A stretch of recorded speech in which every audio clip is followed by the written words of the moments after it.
নমস্কার গুডিজ, কেমন আছো তোমরা? আশা করি তোমরা সকলে খুবই ভালো আছো। তো আজকে আমি যাচ্ছি হনুমান মন্দিরে পুজো দিতে। মানে আমার এখানে ঘরের পাশে যে কুকুরগুলো থাকে তার রাত্রেবেলা প্রচণ্ড চিৎকার করছে, তো এর জন্য সরি।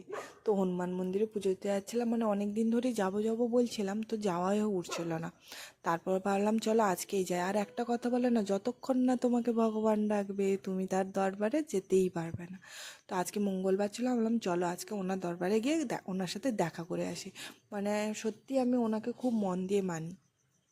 আমি জানি না আরও কারো কিছু হয় কি না, কিন্তু যদি আমি কাউকে না কোনো কথা বলতে না পারি না, এনাদের কাছে এসে বলে দিলে না সত্যিই মনটা খুব হালকা হয়ে যায়। আর আমার ভালোও লাগে, মানে মনে হয় এনারা না সত্যিই তোমার কথা মন দিয়ে শোনেন।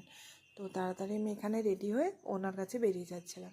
তো এই যে জামাটা পরেছি না, এটা আমাকে আমার বান্ধবী বেস্ট ফ্রেন্ড আমাকে গিফট করেছিল। তো এনার কাছে লাল পরে যেতে হয়, তো আমার কাছে লাল ছিল না, এই জন্য এটা পরেছিলাম। এই ছিল